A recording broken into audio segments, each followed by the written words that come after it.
Hello student, स्वागत है आपका अपने यूट्यूब चैनल में। आज की इस वीडियो में हम नेक्स्ट आगे के 10-15 क्वेश्चंस देखने वाले हैं। सभी क्वेश्चंस काफ़ी इंपॉर्टेंट है। जिन्होंने फर्स्ट वीडियो नहीं देखी है जिसमें मैंने आपको 10 क्वेश्चंस बताए हैं मोस्ट इम्पॉर्टेंट क्वेश्चन, उनको भी देख लेना आप। सभी क्वेश्चंस काफ़ी इंपॉर्टेंट हैं क्योंकि ये सारे क्वेश्चंस प्रीवियस ईयर में जो आपके पेपर हुए हैं वो उसमें आए हुए हैं। मैं आपको पेपर भी दिखाऊंगी ताकि आपको पता चल सके कि ये क्वेश्चन किस ईयर में आया हुआ है। आप खुद भी जाकर चेक भी कर सकते हो ऑफिशियल पेपर डाउनलोड करके। इस पीडीएफ में सारे क्वेश्चंस इंक्लूड किए गए हैं जो आपके 2025, 23, 22, 24 में पूछे गए हैं। सारे क्वेश्चंस एक साथ इस पीडीएफ में इंक्लूड किए गए हैं ताकि आप शॉर्ट टाइम में अच्छे से रिवीजन कर सको। फर्स्ट वीडियो में हमने 10 क्वेश्चन डिस्कस कर लिए थे। आज की इस वीडियो में आगे के 10 के आगे के क्वेश्चंस को डिस्कस करें। फर्स्ट वीडियो की लिंक आपको डिस्क्रिप्शन बॉक्स में मिल जाएगी, तो आप वहां से भी जाकर देख सकते हैं। चलिए अब हम स्टार्ट करते हैं। क्वेश्चन नंबर 11 देखते हैं। क्वेश्चन नंबर 11 है आपका, what were the idols expressed in the objective resolution. उद्देश्य प्रस्ताव में किन आदर्शों को अभिव्यक्त किया गया था। आपको स्क्रीन पे दिखाई दे रहा होगा। ये क्वेश्चन 2025 में जो आपका प्रीवियस ईयर का पेपर था उसमें आया हुआ था सेट ए में। काफ़ी इंपॉर्टेंट क्वेश्चन है क्योंकि बाकी ईयर्स में भी क्वेश्चन रिपीट हुआ है, तो इस क्वेश्चन को आप अच्छे से याद कर लेना। तो इसमें आपको बताना है उद्देश्य प्रस्ताव में किन आदर्शों का अभिव्यक्त किया गया था। तो उद्देश्य प्रस्ताव में भारत के भविष्य के राष्ट्र का स्वरूप तय किया गया था। इसमें ये कहा गया कि भारत एक स्वतंत्र लोकतांत्रिक देश होगा जहाँ सभी नागरिकों को समान अधिकार, स्वतंत्रता और न्याय मिलेगा। यही विचार आगे चलकर भारतीय संविधान की नींव बनी। तो आपको यही सब एक्सप्लेन करना है इस क्वेश्चन में। Next question, question number 12, what historical forces shaped the vision of constitution. किन ऐतिहासिक शक्तियों ने संविधान की परिकल्पना को आकार दिया। ये भी काफ़ी इंपॉर्टेंट क्वेश्चन है, कई बार प्रीवियस ईयर में आया हुआ है। भारतीय संविधान की जो परिकल्पना थी अचानक नहीं बनी थी, बल्कि जो कई ऐतिहासिक अनुभवों का परिणाम थी। स्वतंत्रता आंदोलन के संघर्ष, राष्ट्र नेताओं के विचार और दुनिया के अन्य संविधानों के अनुभव ने मिलकर संविधान के रूप को आकार दिया था। तो आपको यही सब एक्सप्लेन करना है। पॉइंट टू पॉइंट जितना एक्सप्लेन करोगे आप उतना अच्छा मार्क्स अचीव कर सकते हो अपने एग्जाम में। नेक्स्ट क्वेश्चन है आपका question number 13, why and how did the rulers try to establish their relations with the Nayanars and Sufi sant. शासकों ने नायनारों और सूफी संतों के साथ अपने संबंध क्यों और कैसे स्थापित करने का प्रयास किया। काफ़ी इंपॉर्टेंट क्वेश्चन है। शासकों ने नायनारों और सूफी संतों से संबंध इसलिए बनाए रखने का प्रयास किया था क्योंकि जो समाज में उनका बहुत बड़ा प्रभाव था, उनके समर्थन से शासकों की लोकप्रियता बढ़ती, जनता का विश्वास भी मजबूत हो जाता है, इसलिए उन्हें दान और संरक्षण दिया जाता था। तो आपको यही सब एक्सप्लेन करना है इस क्वेश्चन में। Next question, question number 14, describe the policies and steps taken by the British government to crush the rebellion of the 1857 AD. 1857 ईस्वी के विद्रोह को कुचलने के लिए अंग्रेज सरकार की नीति और उठाए गए कदमों का वर्णन कीजिए। बहुत ज़्यादा इंपॉर्टेंट क्वेश्चन है ये वाला क्वेश्चन, बहुत बार रिपीट हुआ है, तो इसको तो आप बिल्कुल भी स्किप मत करना, अच्छे से याद करना।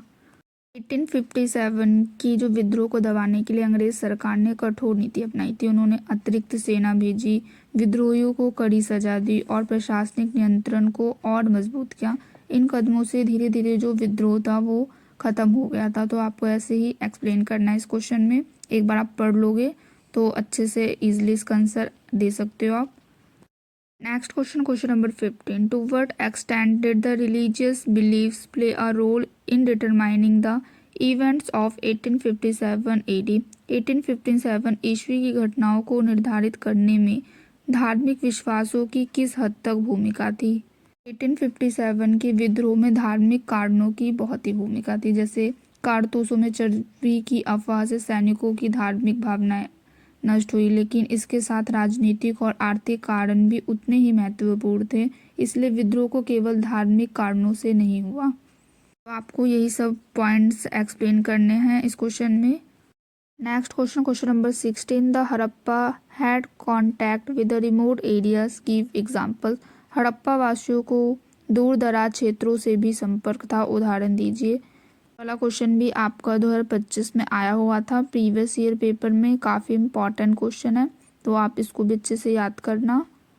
फर्स्ट वीडियो में आपको इस क्वेश्चन का आंसर भी एक्सप्लेन किया गया है, काफ़ी इंपॉर्टेंट क्वेश्चन है, तो आप वहाँ से भी देख सकते हो जिन्होंने नहीं देखी है फर्स्ट वीडियो। नेक्स्ट क्वेश्चन देखते हैं, question number 17। Write an articles on the craft product of Harappa civilization. Harappa सभ्यता के शिल्प उत्पादों पर एक लेख लिखिए।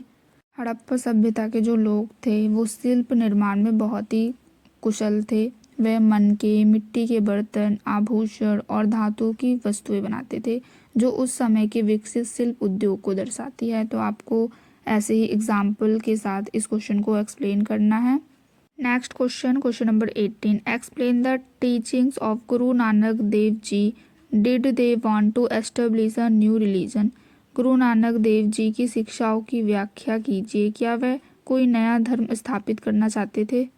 आपको इसमें गुरु नानक देव की जो भी शिक्षाएं थी उसके बारे में बताना है, और क्या वह कोई नया धर्म अपनाना चाहते थे या नहीं, ये सब आपको इस क्वेश्चन में एक्सप्लेन करना है। तो गुरु नानक देव जी ने ईश्वर में विश्वास, समानता और भाईचारे का संदेश दिया था। उनका उद्देश्य लोगों को सच्चे जीवन और मानवता का मार्ग दिखाना था, ना कि कोई नया धर्म स्थापित करना। तो आपको यही सब एक्सप्लेन करना है इस क्वेश्चन में। Next question, question number 19। Write a short note on the Kautilyas Arthashastra. Kautilya के अर्थशास्त्र पर एक संक्षिप्त टिप्पणी लिखिए। ये क्वेश्चन आपसे शॉर्ट आंसर टाइप में भी पूछा जा सकता है, लॉन्ग आंसर टाइप में भी। काफ़ी इंपॉर्टेंट क्वेश्चन है ये वाला भी, तो इसको भी आप अच्छे से याद करना फाइनल एग्जाम के लिए। जितने भी क्वेश्चंस इस पीडीएफ में आपको करवाए जा रहे हैं, सारे क्वेश्चंस काफ़ी इंपॉर्टेंट हैं। कई सालों के पेपर को एनालाइज करके सारे क्वेश्चंस इस पीडीएफ में इंक्लूड किए गए हैं। इस वीडियो से आपके सभी long answer type question, short answer type questions cover हो जाएंगे। तो कौटिल्य का जो अर्थशास्त्र प्राचीन भारत की शासन और अर्थव्यवस्था से जुड़ी हुई महत्वपूर्ण पुस्तक थी। इसमें प्रशासन, कर व्यवस्था, कूटनीति और राजा के 7 गुरुओं के सिद्धांत के बारे में बताया गया था। नेक्स्ट क्वेश्चन आपका question number 20। What are the duties of the Chandal mentioned in the Manusmriti. Manusmriti में चंडालों के कौन से कर्तव्य बताए गए हैं? ये भी काफ़ी इंपॉर्टेंट क्वेश्चन है, तो इस क्वेश्चन को भी आपको अच्छे से याद करना है। नेक्स्ट क्वेश्चन देखते हैं, question number 21। Why is the 6th century BC consider important in Indian history. 6ठी शताब्दी ईसा पूर्व को भारत इतिहास में महत्वपूर्ण क्यों माना जाता है? 6ठी शताब्दी ईसा पूर्व भारत इतिहास में महत्वपूर्ण माना जाता है क्योंकि इसी समय बौद्ध धर्म और जैन धर्म जैसे नए धार्मिक आंदोलन शुरू हुए। बड़े बड़े महाजनपदों का विकास हुआ, जिससे सामाजिक और राजनीतिक बदलाव भी बहुत तेज़ी से हुए। तो आपको यही सब एक्सप्लेन करना है इस क्वेश्चन में। Next question, question number 22। Who were the Nayaks and the Amar नायक।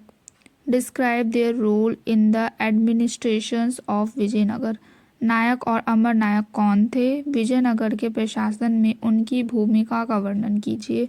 विजयनगर साम्राज्य में नायक और अमर नायक ऐसे अधिकारी थे जिन्हें भूमि दी जाती थी, बदले में वह सेना तैयार करके रखते थे, प्रशासन में सहायता करते थे, जिससे साम्राज्य की शक्ति मजबूत होती थी। तो आपको यही सब एक्सप्लेन करना है इस क्वेश्चन में। नेक्स्ट क्वेश्चन देखते हैं, क्वेश्चन नंबर 23। क्वेश्चन नंबर 23 है आपका, वाई वॉज द चरखा choose and symbol of nationalism. चरखा को राष्ट्रवाद का प्रतीक क्यों चुना गया था? चरखा को राष्ट्रवाद का प्रतीक इसलिए चुना गया था क्योंकि ये स्वदेशी और आत्मनिर्भरता का संदेश देता था। गांधी जी ने इसे विदेशी वस्त्रों के बहिष्कार और भारत उद्योगों को बढ़ावा देने के प्रतीक के रूप में अपनाया था। तो आपको यही सब पॉइंट्स एक्सप्लेन करने हैं इस क्वेश्चन में। Next question, question number 24। Who was called the father of the nation of India and why. Bharat का राष्ट्रपिता किसे कहा गया है और क्यों? बहुत ही इजी क्वेश्चन है और इम्पॉर्टेंट क्वेश्चन भी है। ये क्वेश्चन आपसे 2 मार्क्स में भी पूछा जा सकता है, लॉन्ग आंसर टाइप क्वेश्चन में भी ये क्वेश्चन आ सकता है, MCQ बनाकर भी इस क्वेश्चन को आपसे पूछा जा सकता है, तो आप इसको अच्छे से याद करना। Next question, question number 25। How were the last rites of the dead bodies performed in Harappa civilization. Harappa काल में मृतकों का अंतिम संस्कार कैसे किया जाता था? आपका जो हड़प्पा सभ्यता वाला टॉपिक है वो काफ़ी इम्पॉर्टेंट है। उसमें मोहनजोदाड़ो, मोहरे, मुद्रांकन और एक नियोजित शहर हड़प्पा, इन सबसे रिलेटेड टॉपिक्स जो आपके दिए गए हैं उनसे रिलेटेड क्वेश्चंस आ जाते हैं, तो उन सब टॉपिक को आप अच्छे से पढ़ लेना। Next question number 26, describe the silent feature of Maurya administration. Maurya प्रशासन की मुख्य विशेषताओं का वर्णन कीजिए। इसमें आपको जो भी मौर्य प्रशासन की मुख्य विशेषताएं थी वो सब आपको पॉइंट टू पॉइंट एक्सप्लेन करना है। काफ़ी इंपॉर्टेंट क्वेश्चन है वाला भी। Next question number 27, explain the duties of Chandals according to Manusmriti. Manusmriti के अनुसार चंडालों के कर्तव्यों का वर्णन कीजिए। ये क्वेश्चन अभी रिपीट हुआ था, मतलब ये वाला क्वेश्चन आपके प्रीवियस ईयर एग्जाम में काफ़ी बार आया हुआ है, तो इस क्वेश्चन को आप अच्छे से याद करना। Next question number 28, what are the 5 mahavrat in Jainism. Jain धर्म में 5 महाव्रत कौन कौन से हैं, आपको ये सब बताना है। इसमें जैन धर्म के 5 महाव्रत है अहिंसा, सत्य, असत्य, ब्रह्मचर्य और अपरिग्रह। इनका पालन जैन धर्म के अनुयायी के लिए अत्यंत आवश्यक माना जाता है, तो आपको यही सब एक्सप्लेन करना है इस क्वेश्चन में डिटेल में। Next question number 29, draw the picture of the urban centres that emerge from the Bernier's account. Bernier के विवरण से उभरने वाले शहरी केंद्रों का चित्रण कीजिए। नेक्स्ट क्वेश्चन है आपका question number 30, what do you mean by the bhakti movement, write any 2 causes for the rise of bhakti movement. भक्ति आंदोलन से आपका क्या अभिप्राय है, इसके उदय के कोई 2 कारण लिखिए। भक्ति आंदोलन एक धार्मिक आंदोलन था जिसमें ईश्वर भक्ति, समानता और जाति भेद के विरोध पर जोर दिया गया था। इससे समाज में धार्मिक और राजनीतिक तथा सामाजिक सुधार की भावना बढ़ी थी। तो आपको यही सब एक्सप्लेन करना है इस क्वेश्चन में। एक बार आप पढ़ लोगे इन सभी क्वेश्चंस को तो ईजिली इनका आंसर दे सकते हो। इसके अलावा भक्ति सूफी परंपरा के विचार और व्यवहार, इस्लामी परंपराएं, सूफीवाद की आस्था, इन सब से रिलेटेड टॉपिक्स को आप अच्छे से कर जाना। नेक्स्ट क्वेश्चन नंबर 31 है आपका, describe the lotus Mahal of Vijayanagar empire. Vijayanagar साम्राज्य के कमल महल का वर्णन कीजिए। विजयनगर साम्राज्य का कमल महल अपनी सुंदर स्थापत्य कला के लिए प्रसिद्ध है। इसकी जो बनावट है कमल के आकार जैसी है और ये उस समय की उन्नत वास्तुकला को दर्शाता है, तो आपको यही सब एक्सप्लेन करना है इस क्वेश्चन में। Next question number 32, what steps had been taken by the British government to suppress the revolt of 1857 AD। 1857 ईस्वी के विद्रोह को दबाने के लिए अंग्रेज सरकार ने कौन कौन से कदम उठाए थे। क्वेश्चन तो काफ़ी इंपॉर्टेंट है ही, मैंने आपको पहले ही बता दिया है। नेक्स्ट क्वेश्चन देखते हैं question number 33, briefly describe the Dandi march. Dandi march का संक्षेप में वर्णन कीजिए। डांडी मार्च महात्मा गांधी के द्वारा चलाया गया था। ये नमक कानून के विरोध चलाया गया था, एक आंदोलन था। इसे मार्च में अंग्रेजी शासन के खिलाफ जन आंदोलन को और मजबूत किया था। तो आपको यही सब एक्सप्लेन करना है, कब चलाया गया था, क्यों चलाया गया था। Next question number 34, what were the views of the Sardar Patel on the separate electorate. पृथक निर्वाचन पद्धति के विषय में सरदार पटेल के क्या विचार थे। सरदार पटेल पृथक निर्वाचन पद्धति के पक्ष में नहीं थे, क्योंकि उनका मानना था कि इससे समाज में विभाजन बढ़ेगा और राष्ट्र एकता कमजोर हो जाएगी। तो आपको यही सब पॉइंट्स डिटेल में एक्सप्लेन करने हैं इस क्वेश्चन में। Next question number 35, explain the features of the great bath found in the excavations of the Mohenjodaro. Mohenjodaro की खुदाई में प्राप्त महान स्नानघर की विशेषताओं की व्याख्या कीजिए।